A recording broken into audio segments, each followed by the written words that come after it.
तो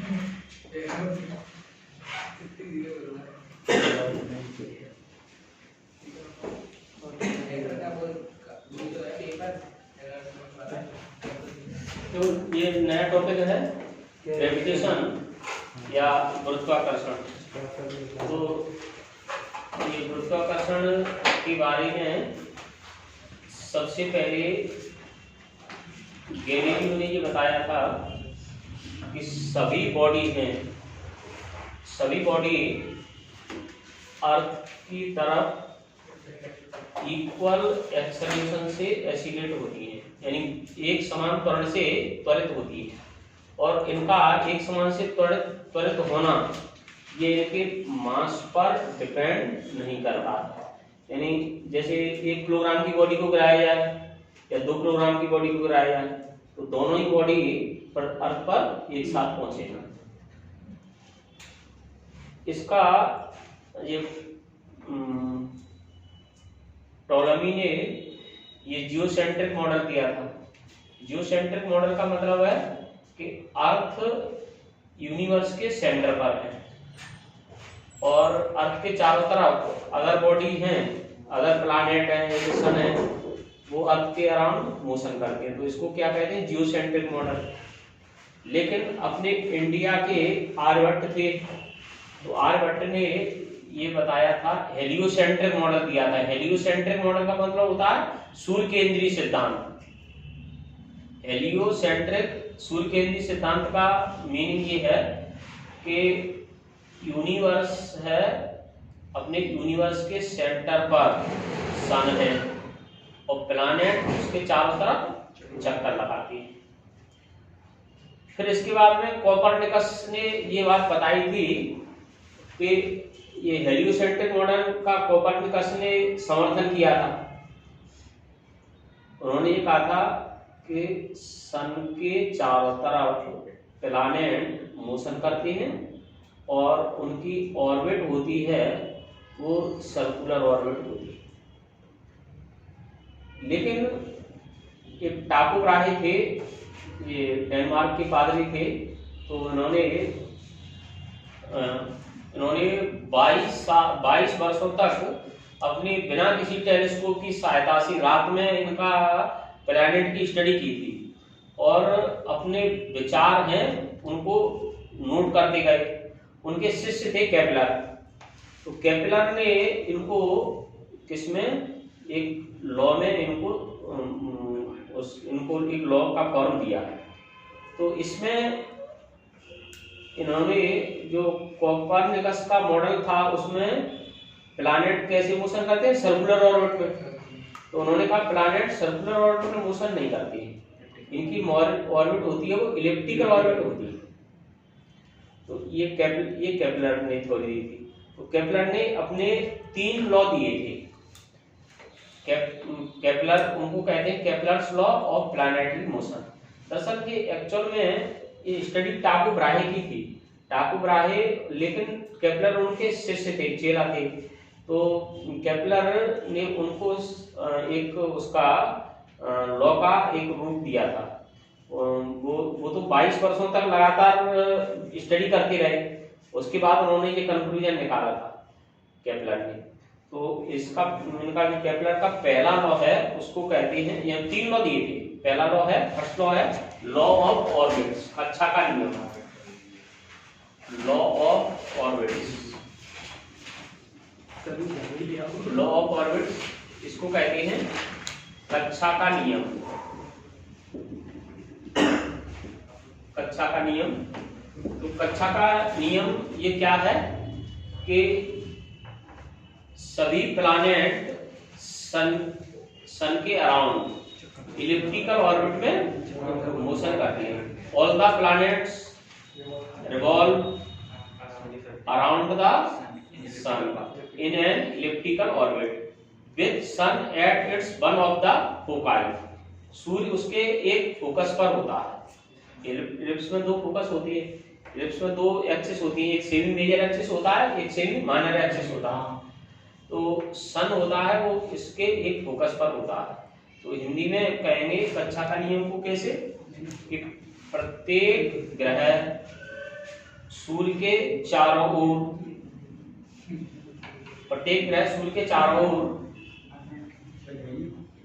दीर्घ वृत्ताकार कक्ष में चक्कर लगाता है, दीर्घ वृत्ताकार कक्ष में चक्कर लगाता है। सूर्य उसके एक फोकस पर होता है। All planets move in elliptical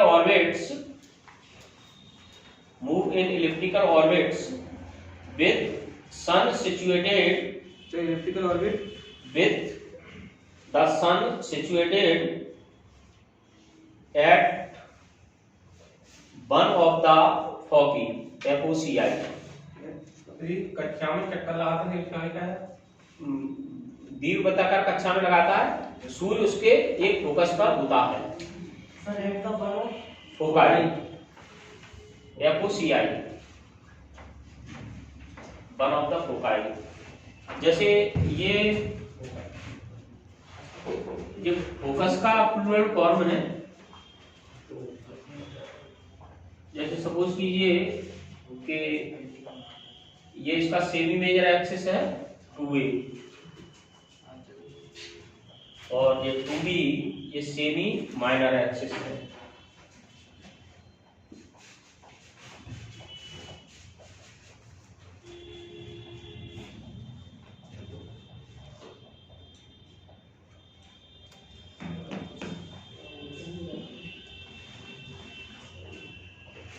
planet इसके अराउंड ऐसे रिवॉल्व करता है। दूसरा लॉ है, सेकंड लॉ है लॉ ऑफ एरियाज, क्षेत्रफल का नियम।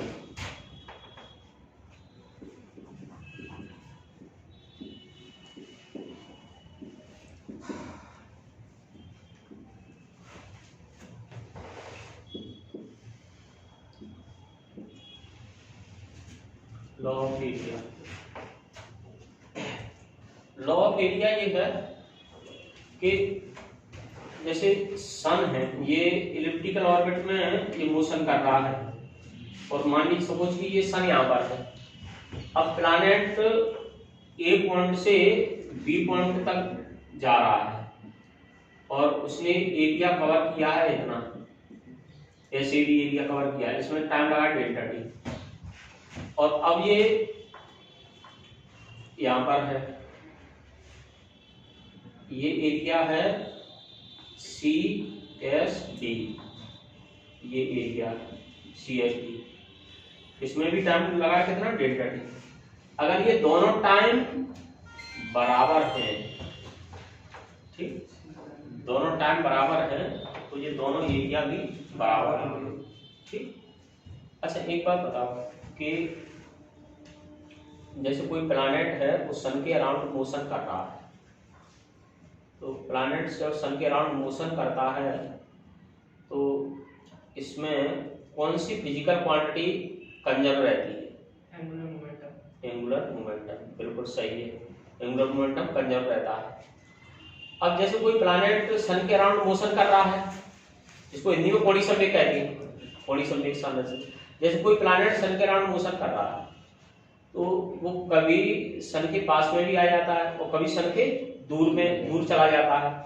ये जैसे ये P है, इस पॉइंट का नाम P दे दिया, इस पॉइंट का नाम हमने A दे दिया। तो ये पॉइंट है P क्लोजेस्ट होता है, जैसे सन क्लोज है, ये सन है तो सन इसकी क्लोज है तो इसको कहते हैं पेरीहीलियन, पेरीहीलियन। और जब ये फार होता है तब ये इसको कहते हैं एपीहीलियन कहते हैं, ठीक, पेरीहीलियन और एपीहीलियन। तो सन, प्लैनेट से सन है वो दूर है और कभी तो दूर हो जाता है कभी पास हो जाता है, तो इसकी प्लैनेट की वेलोसिटी पर भी कोई इफेक्ट आता है क्या?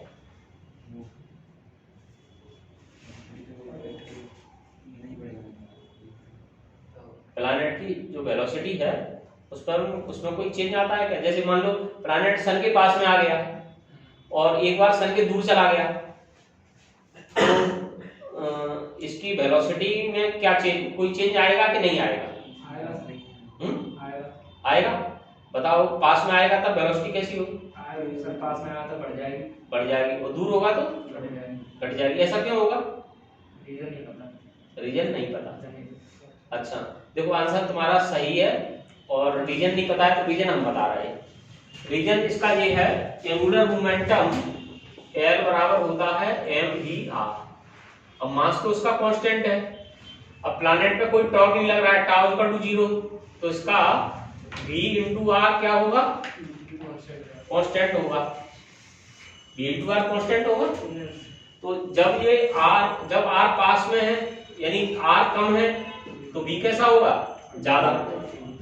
r कम होगा तो v ज्यादा होगा, और r ज्यादा होगा तो v कम होगा। तो जब ये प्लैनेट सन के पास में होता है तब तो इसकी वेलोसिटी ज्यादा होती है, और जब ये प्लैनेट सन के दूर होता है तो वेलोसिटी कम होती है। ठीक।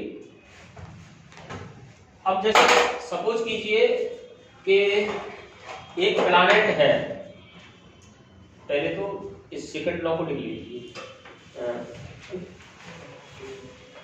द रेडियस वेक्टर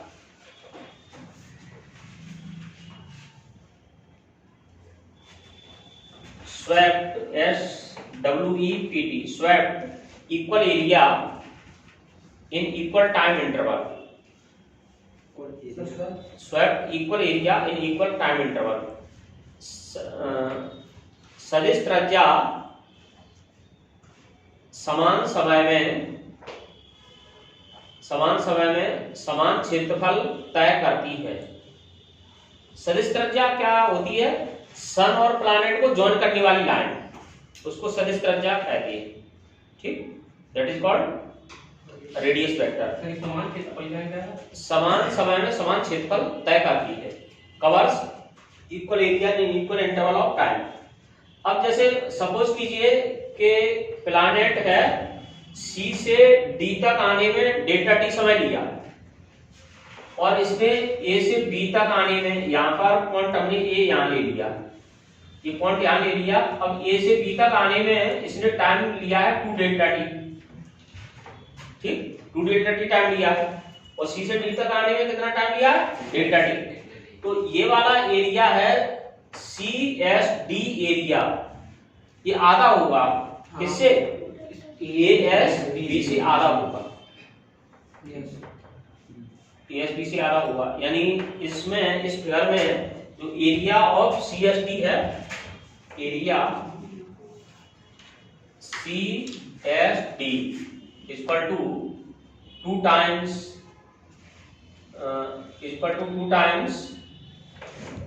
या area CSD into 2, this is equal to area ASB। Area CSD में 2 का मल्टीप्लाई कर देंगे तो वो किसके बराबर आ जाएगा? एरिया ASB के बराबर आ जाएगा।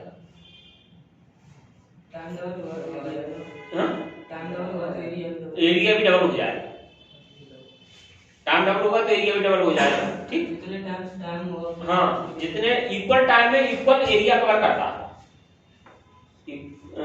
ये लॉ ही यही है कि it the radius vector covers equal area in equal interval of time.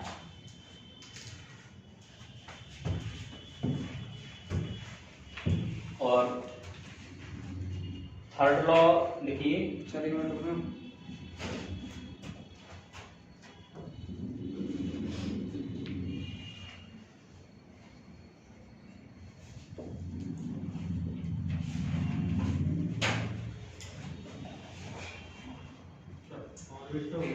Law period.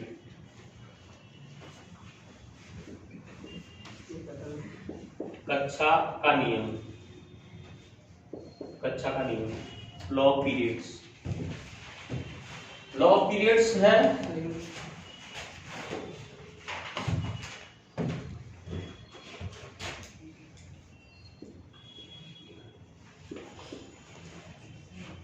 Law of period ये है कि square of time period, square of time period is directly proportional to cube of the semi major axis.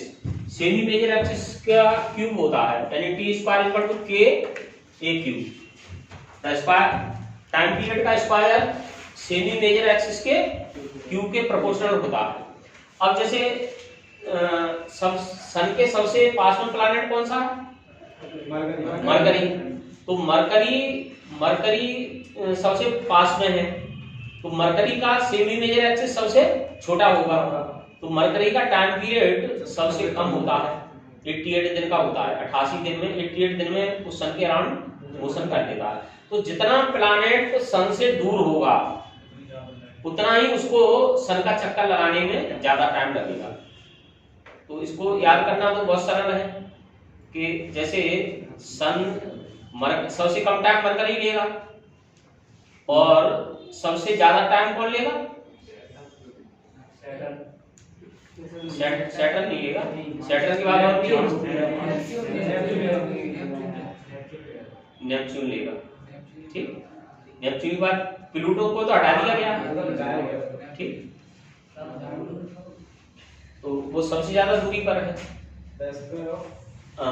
इसमें ये लिखोगे the square of time period, the square of time period of A planet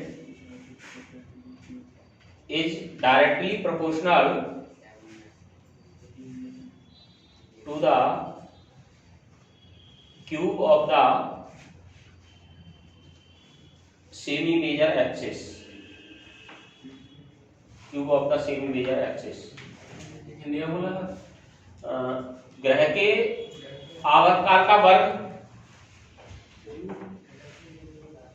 ग्रह के आवर्तकाल का वर्ग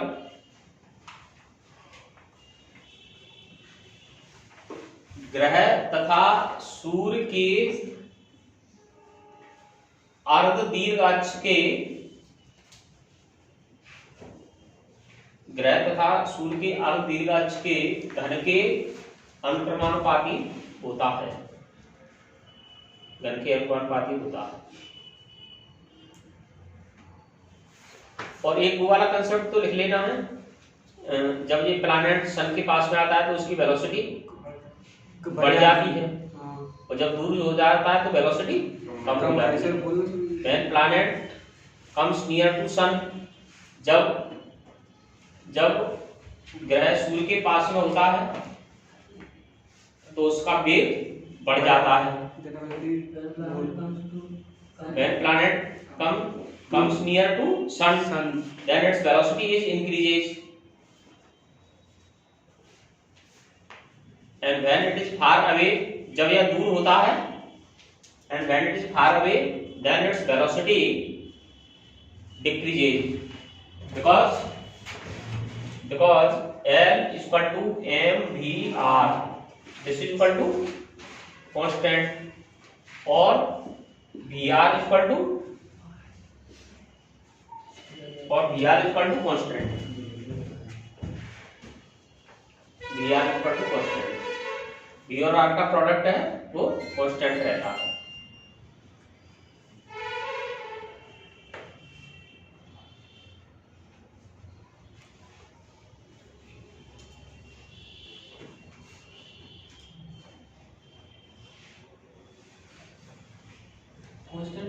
हाँ, constant है।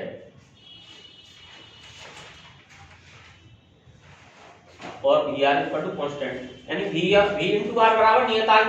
ठीक है, तो वी और आर में मल्टीप्लाई करेंगे तो नियतांक आएगा, यानी वी आर कम होगा तो वी बढ़ जाएगा। अच्छा, ये बताओ कि अर्थ मून पर फोर्स लगाता है और मून अर्थ पर फोर्स लगाता है, इनमें बड़ा कौन सा होता है?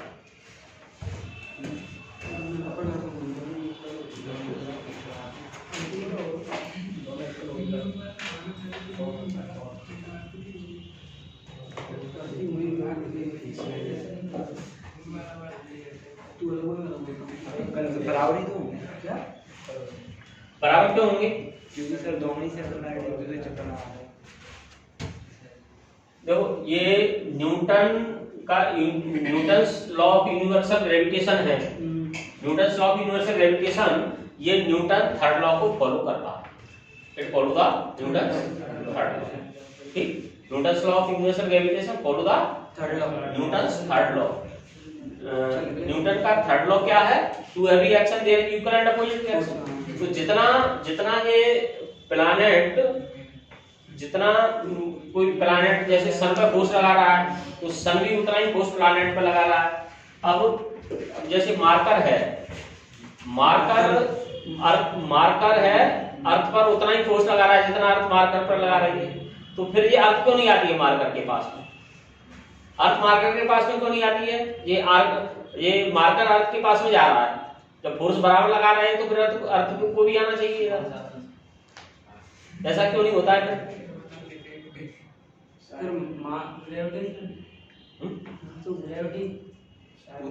देखिए F इक्वल टू क्या होता है? ma। F equal to ma और a equal to F upon m।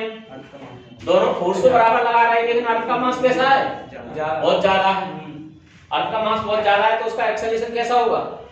बहुत कम होगा। अर्थ का एक्सेलरेशन बहुत कम होगा। अर्थ आएगी तो लेकिन एक्सेलरेशन बहुत कम होगा और इसका एक्सेलरेशन ज्यादा होगा। तो ये न्यूटन्स लॉ, ये वेक्टर फॉर्म में न्यूटन्स लॉ ये किसको फॉलो करता है? It follow the Newton's third law. यानी Newton's law of universal gravitation follows the Newton's law of universal gravitation follows the Newton's third law of motion। Newton का गुरुत्वाकर्षण का नियम, न्यूटन का गुरुत्वाकर्षण का नियम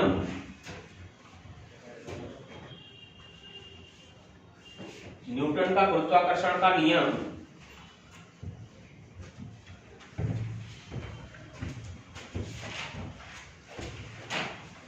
न्यूटन की गति के तृतीय नियम का पालन करता है।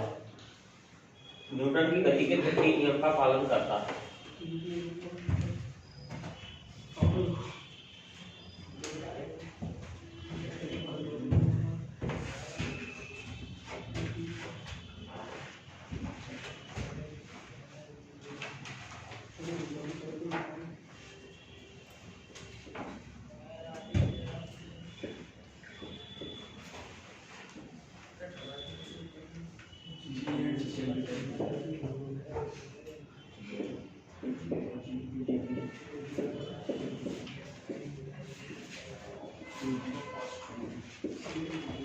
जी और जी में संबंध, जी और जी में संबंध क्या होता है? जी बराबर होता है GM अपॉन आर स्क्वायर। जी बराबर GM अपॉन आर स्क्वायर। यहाँ पर M क्या है? मास ऑफ अर्थ है और R क्या है? Radius of earth. Mass of earth ये होता है 5.98 10⁻24 kg और radius of earth 6.37 into 10⁻6 metre. तो जी की वैल्यू तो कल ही बता दी है।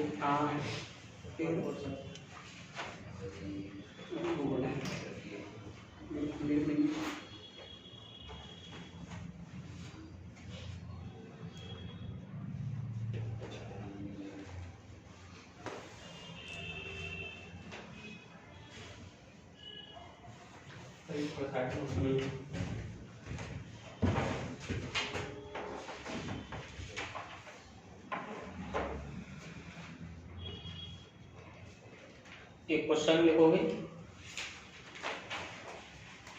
if the radius of earth is shrink by 1%, यदि पृथ्वी की त्रिज्या 1% सिकुड़ जाती है, if the radius of earth shrink by 1%, then what will be the effect on acceleration due to gravity? तो गुरुत्वीय त्वरण पर क्या प्रभाव पड़ेगा? What will be the effect? So what will be that? Effect on acceleration due to gravity.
आ रहा है कि नहीं? हाँ?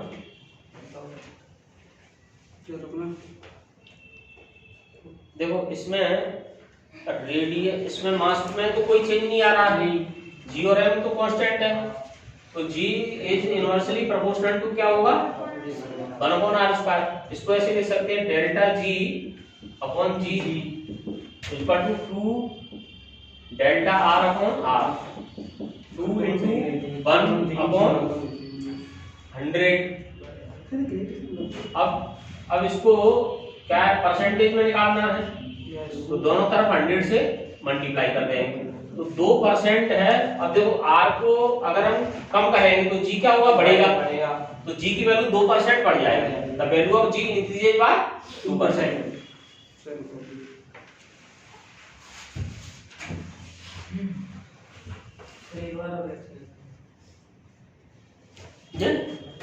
ये उसमें 11th क्लास में वो एरर का फार्मूला था, एरर का फार्मूला ये था z इक्वल टू a की पावर p b की पावर q अपॉन c की पावर r। तो इसमें z में जो चेंज आता है delta z upon z is equal to p delta a upon a plus q delta b upon b plus r delta c upon c। तो यहाँ पर ये दोनों क्वांटिटी तो कांस्टेंट है, तो g किस पर डिपेंड कर रहा है, केवल रेडियस पर डिपेंड कर रहा है, तो डेल्टा g अपॉन g क्या लिख लेंगे 2 डेल्टा r अपॉन r लिख लेंगे, a की पावर p है, p delta a upon a लिखा है, तो 2 डेल्टा r अपॉन r। अब r में कितना चेंज आ रहा है 1% आ रहा है, तो 1/100, तो 100 से 100 मल्टीप्लाई कैंसिल हो जाएगा, तो 2% बढ़ जाएगा।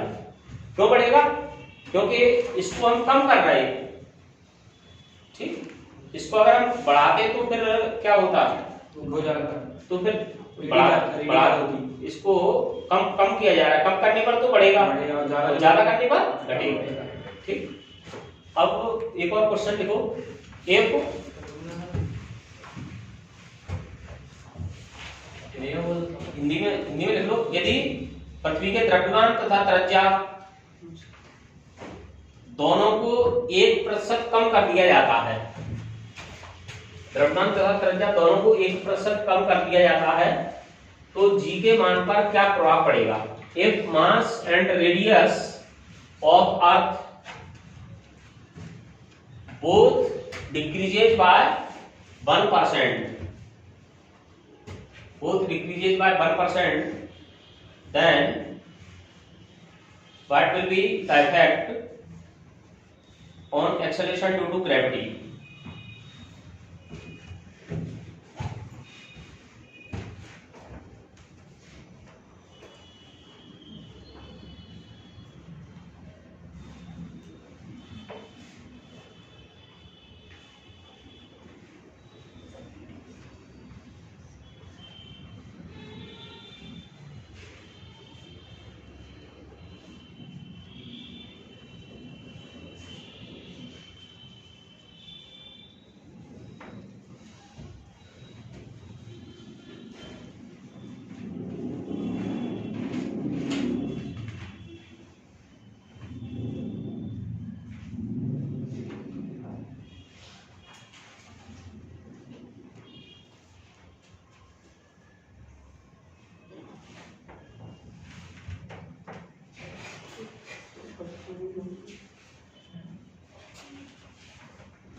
तो 0.02 देखो इसमें ये g है, g इक्वल टू होता है gm upon r square, gm upon r square होता है, तो यहाँ पर कैपिटल G ये तो कांस्टेंट है, डेल्टा g अपॉन g ये बराबर होगा, अगर हम मास को कम करेंगे तो g की वैल्यू क्या होगी, कम होगी, तो डायरेक्टली प्रोपोर्शनल है, तो minus delta m upon m, और इसको कम करेंगे तो वैल्यू बढ़ जाएगी डेल्टा r अपॉन r, ठीक।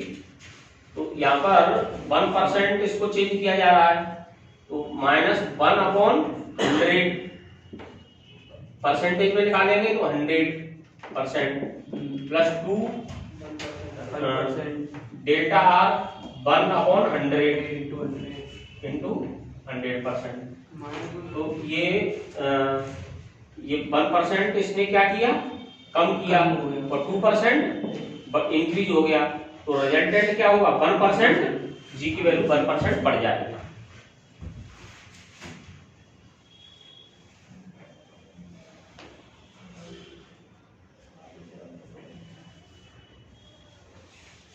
मास के डायरेक्टली प्रोपोर्शनल है और इसके इनवर्सली प्रोपोर्शनल है।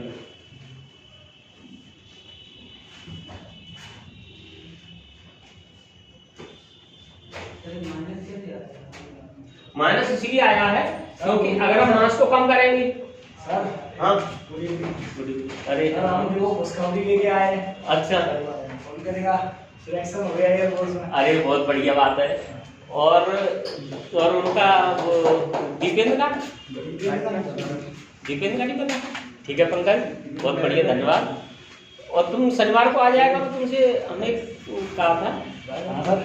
अच्छा, तो ये तो बहुत अच्छी बात है, बहुत तुमने अच्छी खुशखबरी सुनाई। देखो एक बार पंकज का 0.25 से रह गया था एक बार, ठीक है। तो पंकज तुमने बहुत अच्छी खुशखबरी सुनाई। सर हमने सुनाई। ठीक है।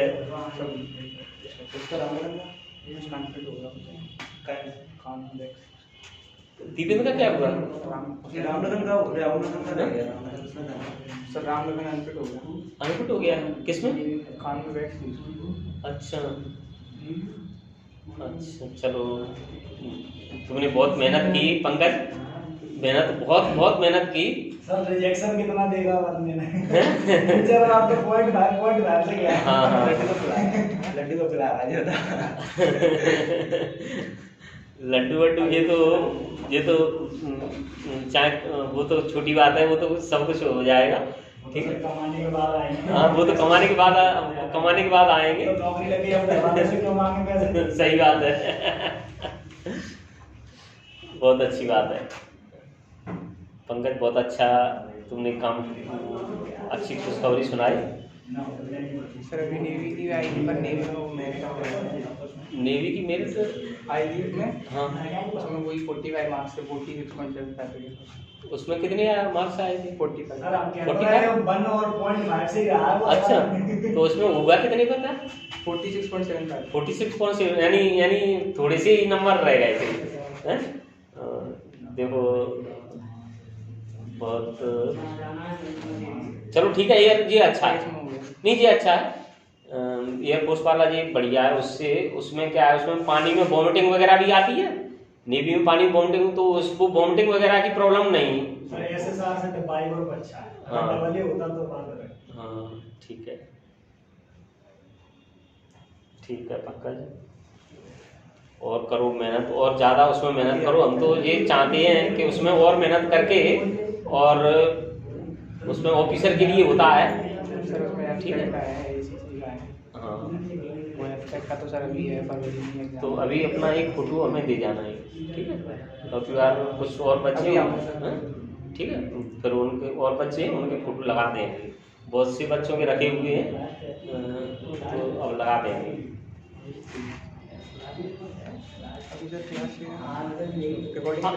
हाँ, वो एक छात्र है, वो वहाँ पर चला गया था, बाहर चला गया था, तो उसने कहा था रिपोर्टिंग करके भेज देगा, तो इसलिए सर ऑनलाइन भी कर दिया। ऑनलाइन, हाँ ऑनलाइन कर दिया है, ऑनलाइन कर दिया है, ठीक है, बहुत बढ़िया। अमन तुम शनिवार को आ जाया करो। सर हम आ तो जाएंगे, पर हमारी क्लासें चल रही हैं। अच्छा, क्लासेस चल रही हैं शनिवार को 6 से 7 रहती है क्लास? शनिवार को क्लास नहीं रहती, लेकिन शनिवार को हम पूरा रिवीजन करते हैं जो भी करते हैं। अच्छा, अब आ जाया करेंगे, लेकिन अब वो तो रिवीजन ही हो जाएगा। ये तो तुम ये बात मान के चलो कि हम घूमने जा रहे हैं, ये बात मान के चलो। मुझे कह रहे थे कि जीएस में थोड़ा आप बढ़ा देंगे। नहीं, अब तो हम कर देंगे, क्योंकि सर नेवी में जीएस पे आसानी से नंबर आ सकते हैं। हाँ। 25 में से 20 नंबर कोई भी स्कोर कर सकता है, कि बिल्कुल स्टैटिक आ रहा है। हाँ हाँ तो उस पे अगर फोकस ज्यादा बढ़ाएंगे ना तो 40-45 नंबर कोई बड़ी बात नहीं है। हाँ, सही बात है। और फिजिक्स बच्चों को कठिन भी लगती है तो उसमें वही स्कोर रखें 10 के समथिंग मिनिमम। देखो फिजिक्स बच्चों को कठिन जरूर लगती है, लेकिन नहीं देखो कठिन जरूर लगती है, लेकिन एक बार पंकज का सुने थे नंबर, पंकज के नंबर एक बार 17 नंबर आए थे पंकज के, और उस समय बच्चों के 8-8 तो 10 नंबर भी नहीं आए थे। हमारे तो 11 आए थे। जीएस और इंग्लिश पर फोकस बढ़ाएंगे तो जल्दी सिलेक्शन मिल जाएगा। हाँ सही है, जीएस का फोकस और बढ़ा दे।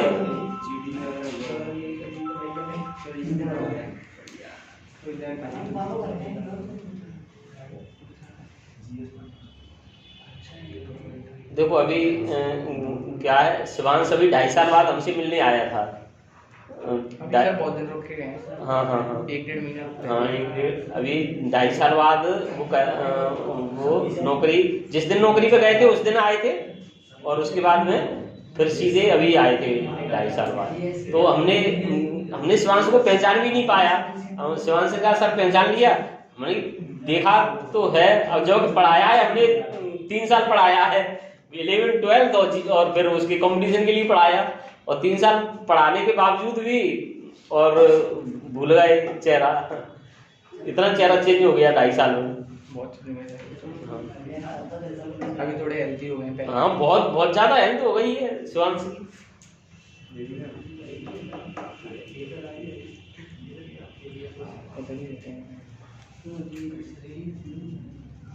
वहाँ पर भी अभी तुमको बहुत पढ़ाई करनी पड़ेगी जा करके। बहुत वो देते हैं बुक वगैरह, यहाँ पर जितनी पढ़ाई यहाँ पर 11th 12th में उससे भी ज़्यादा पढ़ाई करनी पड़ेगी। उसके बारे में पढ़ना पड़ता है। सर कपिल भैया भी आ रहे हैं, या फिर कपिल भैया कहीं और पोस्टिंग चली है अभी, उनके मतलब ट्रेनिंग हो रहा है। अच्छा कपिल भैया की एक्स ग्रुप में।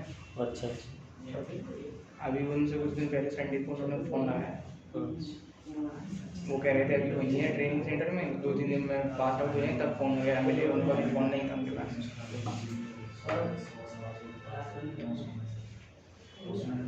शायद अभी पंजाब साइड चलेगा पोस्टिंग, अभी छुट्टी भी नहीं मिल रही।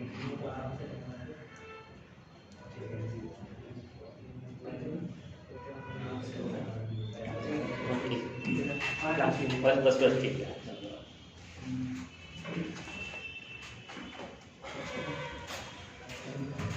अमन तो फिर कल आओगे? हाँ सर। वैसे तुम कहीं जाते वाते हो नहीं? नहीं सर, आपकी बार आएंगे। अच्छा देखो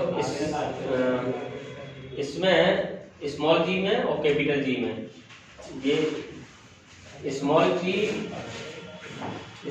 है वो वेक्टर क्वांटिटी है, और कैपिटल जी स्केलर है।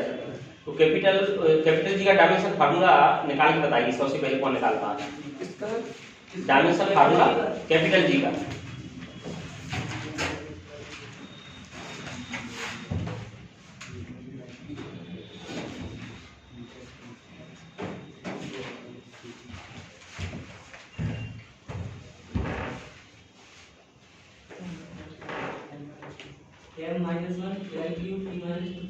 m-1 L3T-2।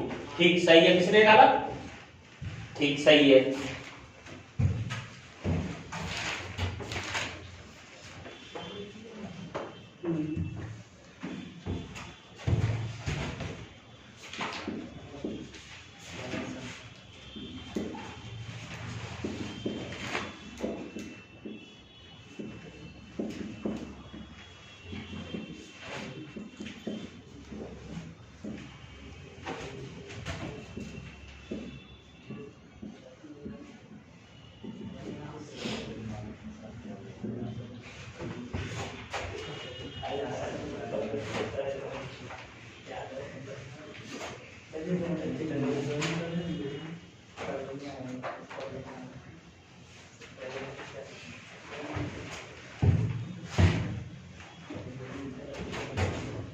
सर जा रहे हैं। सब ठीक है।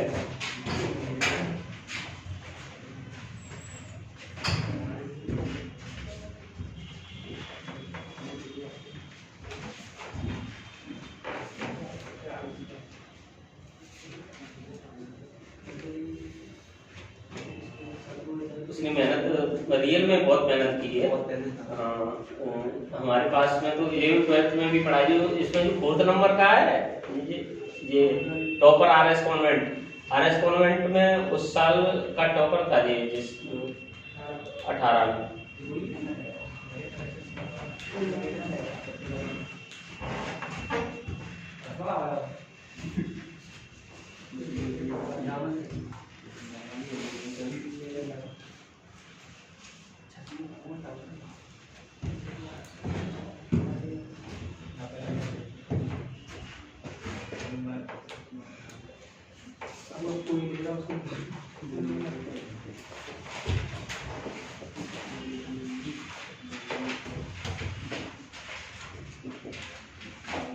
Variation in the value of g with height, ऊंचाई के साथ जी के मान में परिवर्तन।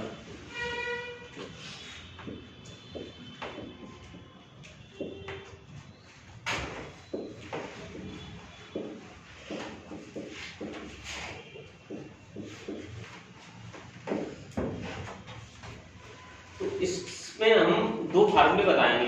एक फार्मूला तो तब यूज करोगे जब हाइट बहुत ज्यादा होगी, और एक फार्मूला तब यूज करोगे जब हाइट बहुत कम होगी।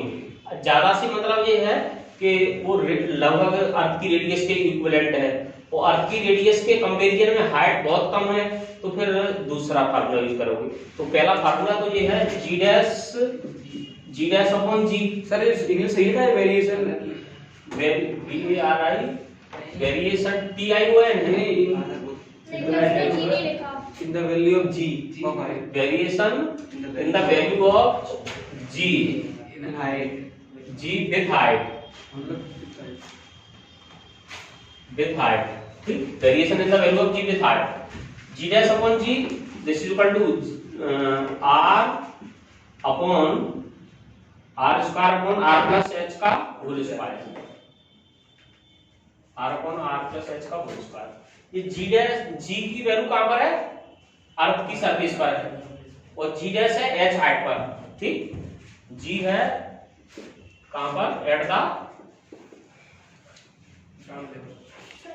सरफेस ऑफ अर्थ, और जी डैश है कहां पर?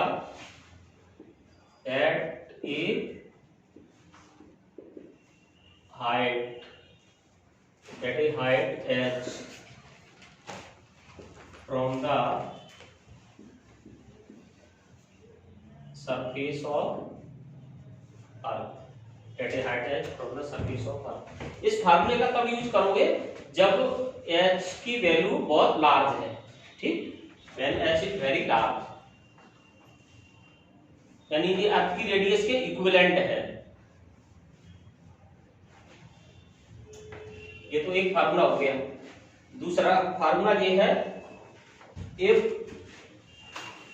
h is most less than r, h का मान है वो r से बहुत कम है, h का मान r से बहुत कम है, तो फिर ये फार्मूला होगा g dash is equal to g 1 minus 2h upon r।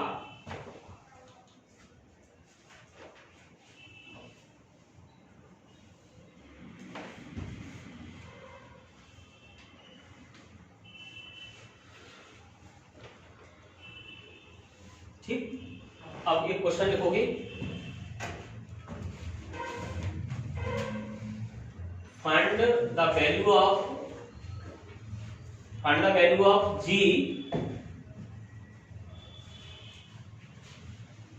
Eight a height equal to the radius of earth, at a height equal to the radius of earth. पृथ्वी की सतह से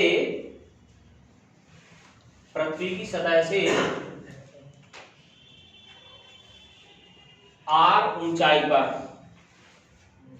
g का मान कितना होगा?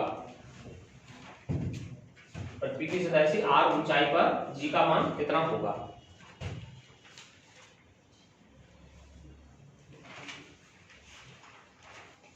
पृथ्वी की सतह पर मान g है, सतह पर मान g है, तो r ऊंचाई पर मान कितना होगा?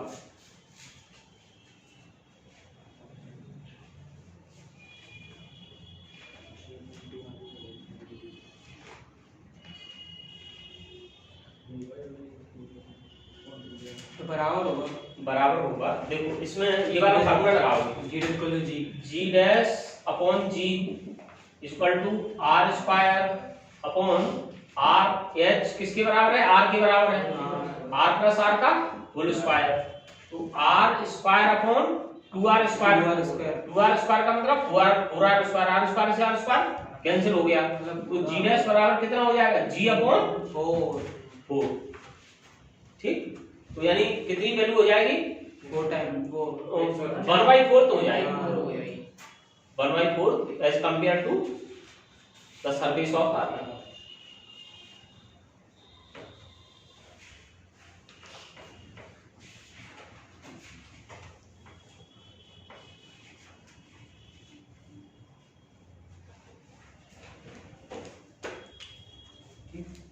अगला क्वेश्चन है,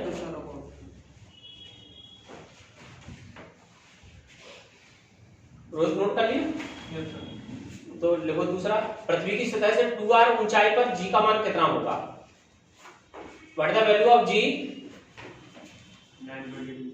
eight a height 2r what is the value of g at a height 2r from the surface of earth, 2r from the surface of earth,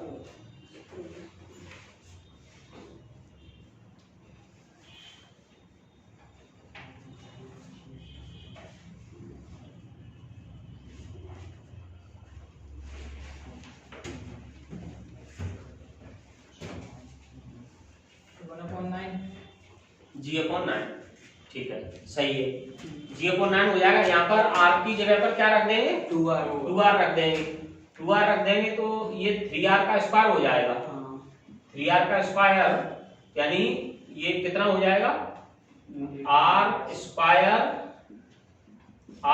upon 9r square, r square से r square cancel, तो ये g/9 हो गया, g dash equal to g/9।